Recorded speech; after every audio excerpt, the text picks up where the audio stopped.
and Sunday matinees at 2. There are grief support group meetings. One's at 10 o'clock every Wednesday morning over at the St. Clair Street Senior Center. 10 o'clock Wednesday mornings.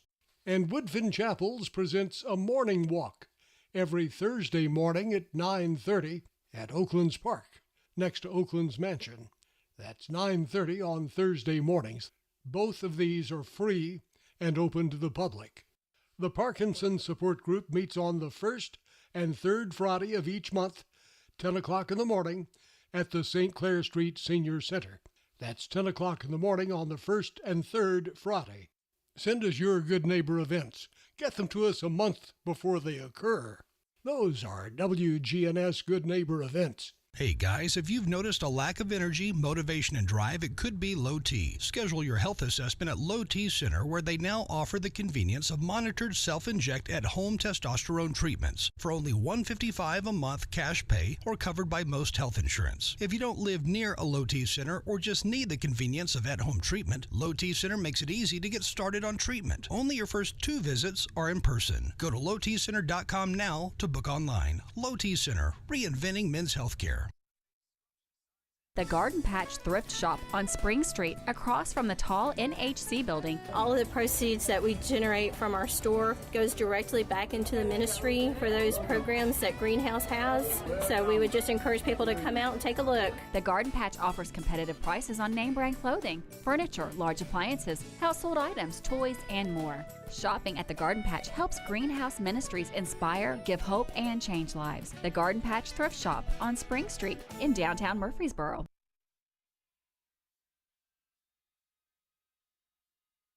Brunch has become so popular it's pretty much become its own verb, but turns out it does have a pretty dark downside.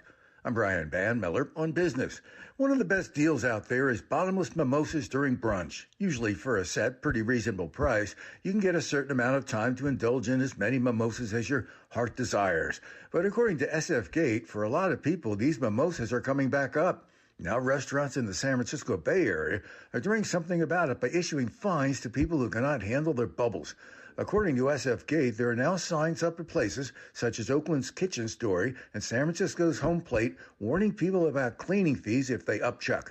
Other restaurants have begun to reduce the time limits on bottomless mimosa service to discourage people from sticking around and having one drink too many. In most cases, the fines being issued aren't too hefty, usually running people around $50. But if the idea of paying the fine upsets you, imagine having to clean up your puke. Brian Bandmiller, CBS News. Save time and stay productive in the forest. This is Soundbites, and I'm Alan Davidson. Looking to cut down the time you waste on social media? Plant the seed of improved productivity and grow your peace of mind with Forest. It turns the painful process of breaking bad smartphone habits into a game. Every day, this app plants a virtual seed, which you see growing into a cute little tree. But every time you look at a time-wasting social media app, your tree will start to shrivel. Waste too much time, and your cute little tree will die. And then you'll have to start all over again. So, behave yourself, and soon your little tree will grow into a mighty forest. Become a master of your own forest domain with Forest for iPhone and Android at forestapp.cc. With Soundbites, I'm Alan Davidson for CBS News. I'm Larry Magid with the Connect Safely report. You've probably heard the term revenge porn, where someone shares or threatens to share an intimate image of someone without their consent. It's actually a misnomer. The Cyber Civil Rights Initiative refers to it as non-consensual distribution of intimate images. But whatever you call it, it could have a devastating effect on someone's life. In most states, it's against the law, but that hasn't stopped everyone from sharing images or videos that they may have gotten from a former romantic partner or obtained surreptitiously. If you're a victim of non-consensual sharing of such images, you can contact the Cyber Civil Rights Initiative hotline at the link or phone number that you'll find at connectsafely.org/radio. They may be able to help get the content taken down. With the Connect Safely report, I'm Larry Magid for CBS News.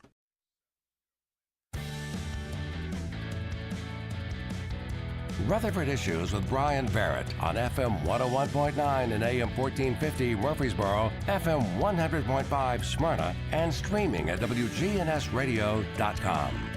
Rutherford Issues is powered by Middle Tennessee Electric. MTE's charitable foundation, Sharing Change, is funded by members who round up their electric bills to the nearest dollar each month and support hundreds of local nonprofits with their donation. Find out more at sharingchange.org. It's time to find out what's going on with Murfreesboro City Schools. Lisa Trail joins us this morning, and you have been pretty busy this morning, haven't you, Lisa? It's been a busy morning, definitely. You've been to Salem and now back to the central office and keeping the roads hot. I am. I was trying to make it there, but, Church Street did not work with me this morning. It hardly ever does. You're right, for sure. So today's kind of an interesting day because it is Parent-Teacher Conference Day, correct? That is correct. We are having parent-teacher conferences all day. I think they go through 5:30 or 6 o'clock tonight. It's student-led parent conferences, so it's a different type of conference that's really works well for us. And we've been doing them actually 5 or 6 years now. I think Dr. Gilbert introduced the concept many years ago, and it's worked so well to have those students be a part of the conversation.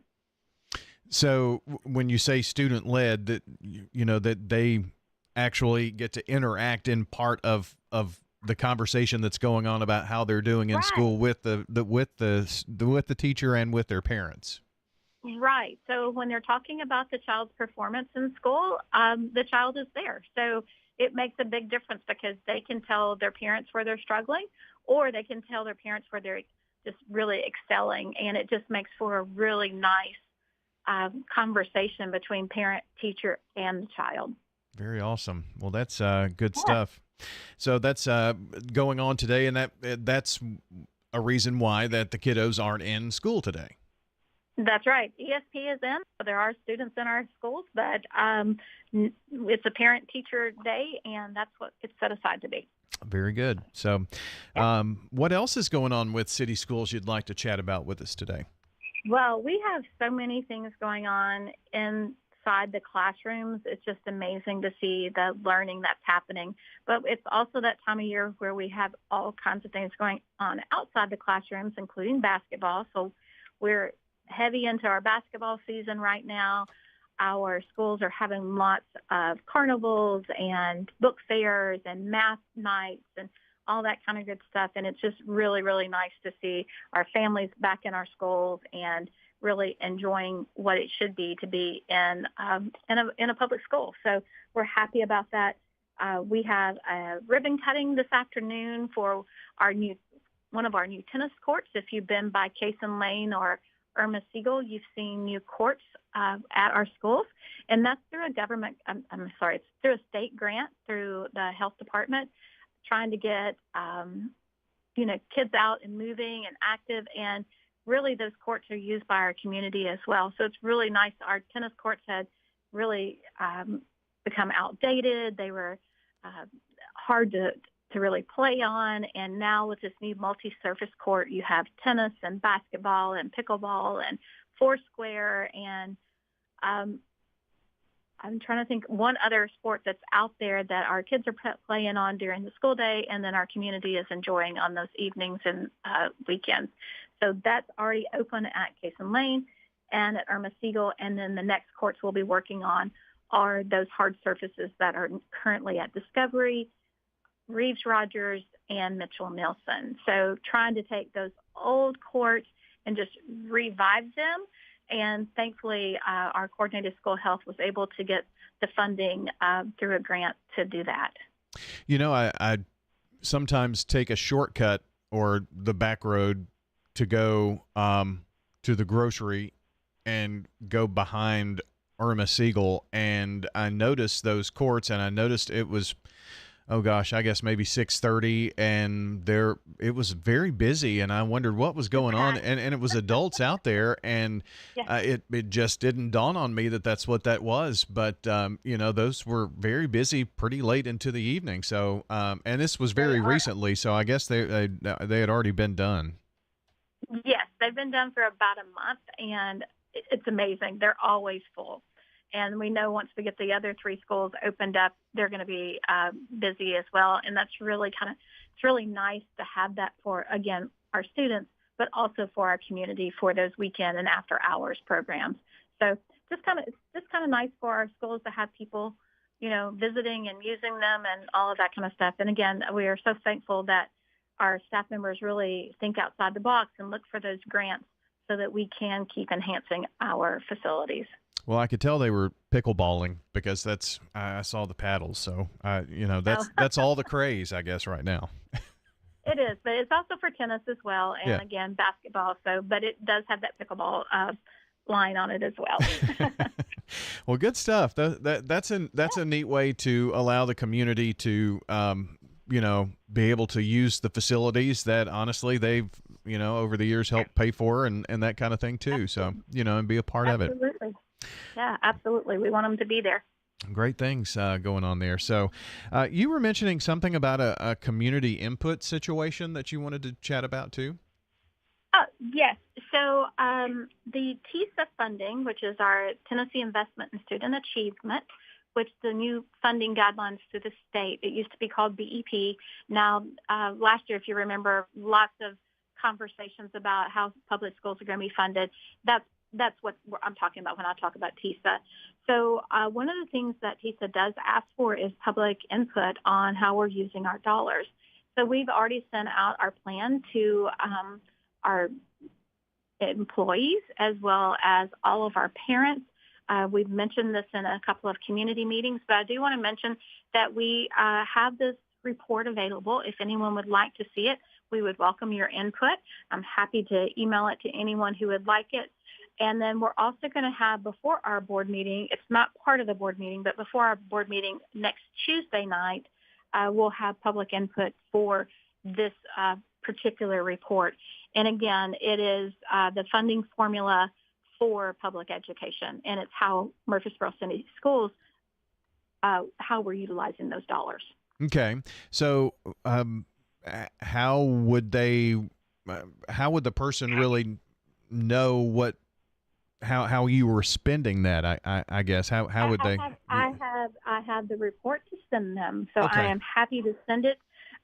We'll probably get it put up on our website pretty soon. It's not there yet, but I have an entire report that I'm happy to send out in a PDF format, and they can read everything about it. It's the same thing I sent to our parents and again to our faculty as well, so that everyone knows how we're spending those dollars. Yeah, it's one thing to actually, give your opinion on how you believe that it's being done. But if you don't know, it's kind of hard to give your input, right? So absolutely, that's the reason I wanted to say that it is available to anyone who asks for it.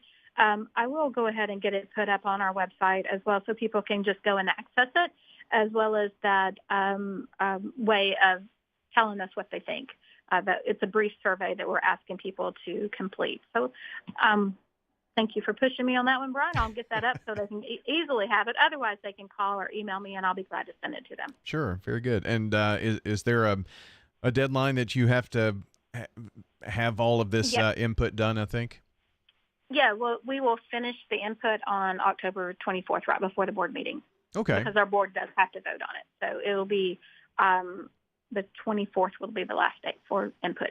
And this is how the input is done. I'm assuming it's not like there is a public input type of situation at a board meeting. No, it's not. No. It's not that at all. Like I said, we met with community members and we've met with several people already to get that input. This is just wanted to make sure that the broad community at large knew about this as well. And because it is a public document and we want to make that accessible to anyone who wants to see it. Mm-hmm. And that feedback has been pretty positive, I'm assuming, from in the other forms that you have gotten. Oh, absolutely. I mean, it is how we're spending our dollars, and our dollars are going straight to those students. And so, yeah, we've had really positive input. I mean, it's pretty amazing in terms of the dollars that are being spent and the amount of dollars and the amount of education that's going in, and it's just mind-blowing that we're educating our children for the amount of money that is being spent. I guess is one way of putting it. It's I would agree. It's crazy, and the kids are getting an education that is, we're using some very unique ways of learning that I wish were around in the day that I was there. You're talking about robotics and drones and all kinds of really hands-on learning experiences that have to be exciting to come to school each day for these youngsters. Absolutely. That STEM accreditation and STEAM accreditation that we are going for as a district just really does make a difference, because they are, again, when you sit in a classroom and watch a teacher and student and their interaction, it's just amazing. The immediate feedback that they're receiving, whether it's through our screen, our clear touch boards or whatever it is, it's just amazing. And teachers are just to be applauded in every way as far as what they do every day to make sure our kids are learning and that they are growing up to be great community members. We have several of our schools this year that's going to be participating in the Amazing Shake. We have several of our schools that are doing part of the Ron Clark Academy with the houses. So it's not just about that science and math, but it's also about those soft skills of knowing how to greet and shake a hand and how to have a conversation and how to introduce yourself and those things. So there's so many things that our schools are working on to make sure that the students, when they leave us, are just ready to succeed in life. I've got just a few seconds left, Lisa, but I did have the opportunity last Thursday to talk with our friends from the Discovery Center, and I know they've got the big STEAM Festival, and that's really a fun thing that is going on, and I'm sure that a lot of kids are involved in that, but that's just another great thing that's really being done here, but it's a statewide deal, and, it's just another exciting thing that is happening that involves a lot of young people, and it just makes learning so much fun. It really, really does. And I do want to throw in just a quick reminder that we do have our tennis tournament coming up through the City Schools Foundation. A lot of the things that our teachers are able to do as far as those robotics and the STEAM education comes through grants from our foundation. And so if you want to support that, we would love to have you. If you're a tennis player, come on out, regardless of whether you can actually play, if your skill level is great, or if you're kind of like me where, I can hit the ball back to you if you hit it to me. Any skill level we'll take care of. Awesome. And you can find that on the City Schools Foundation website and Facebook, I'm sure. Yes, it's on Facebook, the City Schools Foundation Facebook, as well as on City Schools website. At Adams Tennis Complex has information about it. Pretty much it's anywhere you want to find it, but we would love to have people come out and support the foundation and actually have some really good tennis as well. Lisa Trail joining us with Murfreesboro City Schools. Greetings, friends. This is Lenny Farmer with the Jennings and Ayers Funeral Home in Murfreesboro. If you ever had to deal with the final arrangements of a loved one, funerals are both